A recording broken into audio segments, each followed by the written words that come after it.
¿Sí?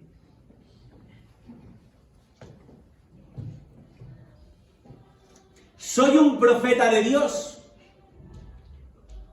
Y eso me ayuda a saber su nombre.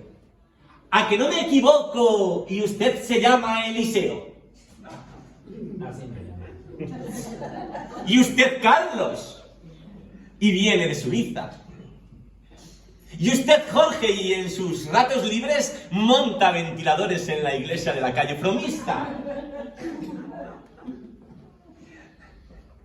Pero vislumbremos cuántos profetas hay en esta iglesia. ¿Alguien sabría decir quién soy yo? ¿Cómo me llamo?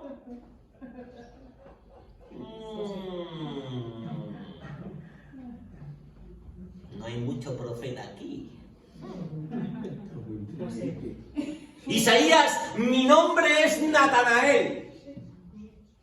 Y significa en hebreo don de Dios. Aunque ustedes habrán escuchado más de mí por el nombre de Natán. Así me llaman mis amigos.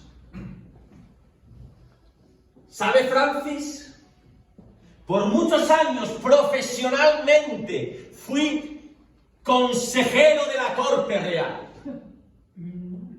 Y no es lo que yo había pensado en un primer momento cuando me decliné por una vocación religiosa. Pero es que el Espíritu del Señor te lleva a lugares inesperados. Y trabajar para la corte, Natividad, me hizo trabajar codo con codo, mano con su majestad el rey David. Hoy que contarles del rey David que ustedes no sepan. Músico fantástico, menudo compositor, ¡qué poeta! También era un buen amante. Un guerrero. Un valeroso luchador. Tantas cosas el rey David. Pero en definitiva era un hombre del pueblo. Era un hombre de Dios. Muy religioso. En algunos momentos Mónica incluso diría que rayaba el fanatismo. Pero es que para él lo más importante era Dios. Araceli, la primera conversación que yo tuve con él vino precedida de uno de sus momentos más religiosos, que también vino de la mano de una de sus luchas más intensas. Y es que el rey David, con 30.000 de sus guerreros, trajo de regreso el arca de la alianza. Y la subió Isaías a una suerte de carromato. Y para empezar la celebración, sacrificó a un buey y a un ternero. Por aquel tiempo, no sé si ustedes lo sabrán, él ya había contraído matrimonio con una princesa de nombre Mical, cuyo padre fue el rey Saúl. Tengo que reconocerle, Sofía, que enamorados, lo que se dice enamorados, no es que estuvieran. No es como Rebeca o Isaías, o como Jabes y Noelia. No, no. Más que nada fue una alianza política. David quería unir su dinastía a la del rey Saúl. ¿Y sabes, Rebeca, cuál fue la condición que el rey puso para entregar la mano de su hija? ¿No fue un reloj de estos que se compran en Suiza, Carlos? No fue una sortija, no, no. Fueron 100 prepucios filisteos. 100 prepucios filisteos. Pero David, no se conformó con 100, sino que lo dobló y logró 200 prepucios filisteos. Pues ahí tenemos a David. Instaló el arca de la alianza en una tienda de campaña. Y después de haber sacrificado el buey y el ternero, se puso a danzar y a bailar. Estaba como loco, estaba desinhibido. Miren si estaba desinhibido, que bailaba en ropa interior sacerdotal. No le importaba quién le viera, Tere. Estaba como loco. Y como he dicho, José, no le importaba quién le viera, pero hoy, lamentablemente, le dio su esposa, Mical. Y como yo dije, Marimar, no era un matrimonio que estuviera muy enamorado. Y los pocos sentimientos, Juana, positivos que ella albergara algún día sobre él, se convirtieron en ese preciso momento en asco, en repudio, en vergüenza ajena. Pero ¿sabes una cosa, Juan? Una cosa es que tú sientas asco, repudio de manera privada, y otra cosa es que critiques al rey públicamente. Y Mical no hizo otra cosa que cuando llegó el rey David al palacio, le cantó las 40.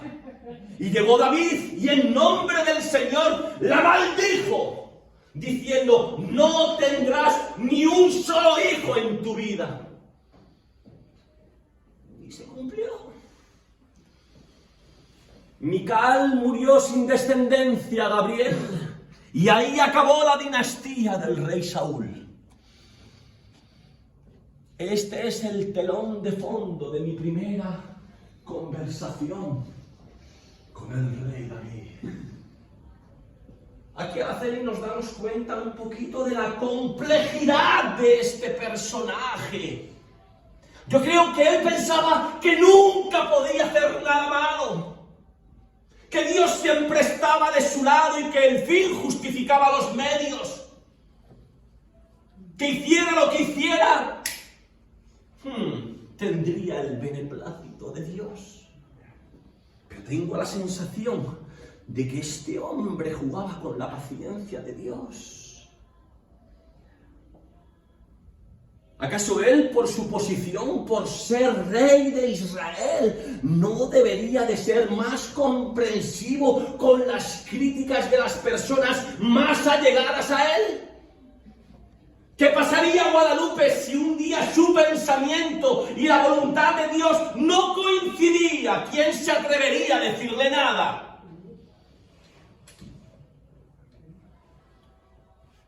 Pues ahí tenemos al rey David. Y tuvo otro de sus momentos más religiosos cuando ya estaba tranquilamente en su palacio de madera de cedro. Pero su conciencia le acusaba a Pedro José porque el arca de la alianza, la presencia de Dios, estaba en una simple tienda de campaña y él no podía consentir eso. Y se puso a imaginar y se puso a pensar y dijo: construiré una casa adecuada para que Dios habite en ella. Y yo al principio esa idea me pareció genial, me pareció fantástica, porque al fin y al cabo, ¿qué es lo que tiene que hacer un profeta del Señor sino estar de acuerdo en fortalecer la presencia de Dios aquí en la tierra? De haber un lugar fijo, muchos adoradores de todo el mundo vendrían a él. Pero tuve un sueño, Jorge, tuve un sueño. Y yo sé que no siempre los sueños es la mejor forma de tomar decisiones, pero alguno de ustedes alguna vez ha tenido un sueño y se ha despertado con la convicción de que algo poderoso se había instalado en él.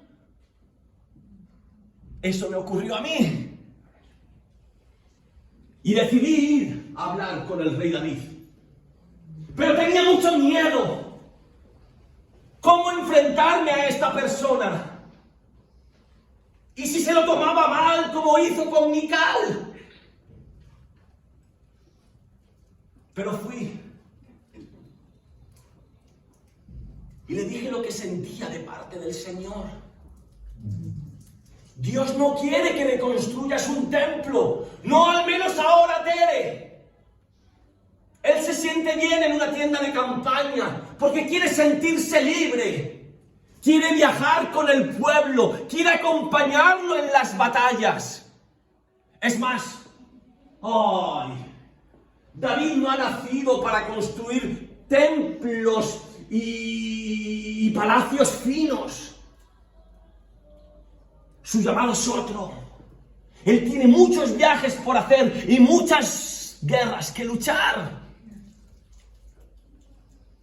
Y qué aliviador fue para mí sentir cómo estas palabras mías le tocaron en lo más profundo de su corazón. Y enseguida se metió en la tienda para confirmar ese pacto con Dios, por el cual Dios seguiría acompañándolo en la batalla y su dinastía se prolongaría por generaciones. Sometió a los filisteos, derrotó a los moabitas, en una sola batalla destrozó a 18.000 amonitas, impartió equidad entre la nación, afianzó la nación de Israel. ¡Qué maravilla cuando tienes al Señor de tu lado! Porque todos sentíamos que era el favorito de Dios. Como la letra de sus canciones y sus acordes le agradaban a Dios. ¡Qué tiempos aquellos! Pero, Carmen, siempre hay un pero. Pero hubo un año, Pastor Justiniano, en que el rey David como que perdió su vigor. Ya no tenía ganas de luchar. Prefería quedarse en el palacio en vez de cumplir con el cometido que Dios le había encomendado. Mandó a su comandante en jefe, Joab, a que luchara contra los amonitas. Todos ustedes saben las consecuencias de esa terrible decisión. Lo que pasó con la mujer de Urías y Tira. Por eso en esta mañana no se lo contaré. Pero madre mía, ¿qué le pasó? ¿Qué le pasó al rey David? Parecía empeñado en incumplir los mandamientos prohibidos que Dios le dio a Moisés. Primero, deseando a la mujer de su vecino. Segundo, cometiendo un acto adúltero contra ella. Tercero, dando un falso testimonio de su prójimo. Y por último, acabando con la vida de un inocente. Y Natividad, uno se pregunta, ¿qué hacer? ¿Qué hacer cuando los que están ahí para dirigirnos pierden el rumbo? Cuando prefieren su propio bien antes que atender la vocación a la que fueron llamados. Cuando su propio deseo personal es más importante que el bien general de la nación. ¿Cómo tenemos que aguantar este tipo de cosas? ¿Qué debemos de decir? Pero entiéndanme, Carmen, yo estaba lleno de miedo. ¿Cómo decirle nada al rey David sabiendo lo que había ocurrido con Mical? ¿Y si me maldice a mí también? ¿Pero qué debía de hacer yo, Isaías, siendo profeta de Dios? Siendo hijo de Dios. Y me armé de valor. Y fue ahí cuando empecé a pergeñar esa historia del hombre con su corderito mascota. Y yo sabía que David muchas veces metía la pata. Pero él fue un hombre justo y equitativo. Y me decidí a enfrentarlo con la verdad, porque sabes una cosa, Pedro José, no todas las batallas se vencen con lanzas o espadas, muchas veces se vencen con palabras de verdad. Y quise confrontarlo, y me acerqué a él y le dije: ¡Hey, David, así dice el Señor! La espada se levantará en tu casa por haber tomado a la mujer de Urías elitita. Así dice el Señor. Los problemas nacerán en tu propia casa. Ya no podrás vivir en paz. Te quitaré a tus mujeres, se las daré a tus vecinos, y ellos se acostarán a plena luz del día con ellas. Porque lo que tú hiciste a escondidas, esto se hará a plena luz del sol.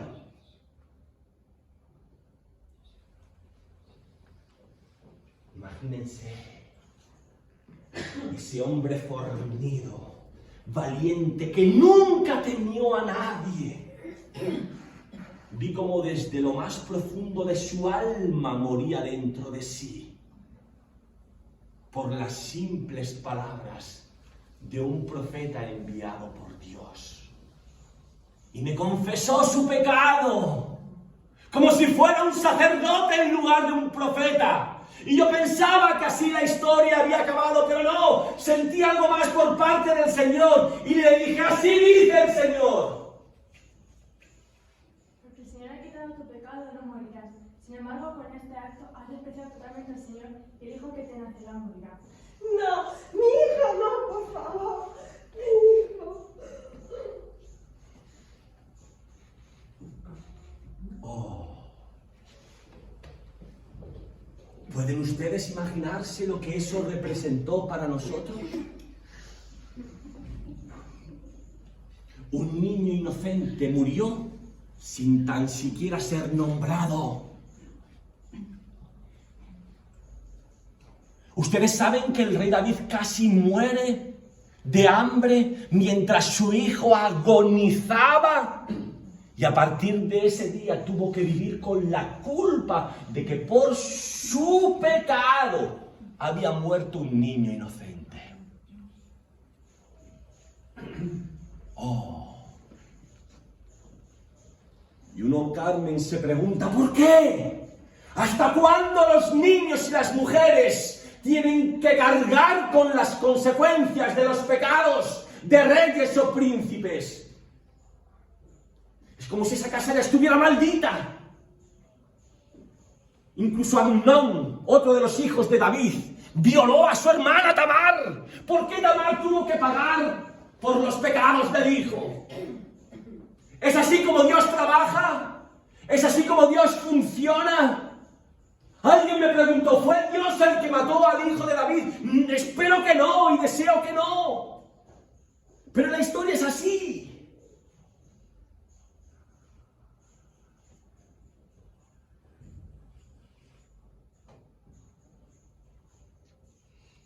Pero si esta historia se pudiera contar de otra manera.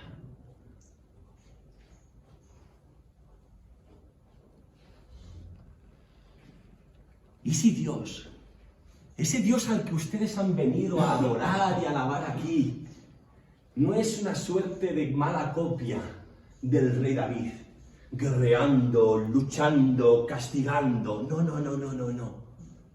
¿Y si ese Dios al que ustedes alaban llora con el que llora? Sufre con aquella persona que ve la vida insoportable. ¿Y si metafóricamente ese Dios muere también cuando muere ese niño? ¿Y si pudiéramos reescribir la historia de tal forma que ese no fuera el final de la dinastía de David, sino que sus aciertos, sus logros y sus desaciertos fueran todo envuelto en una causa mayor?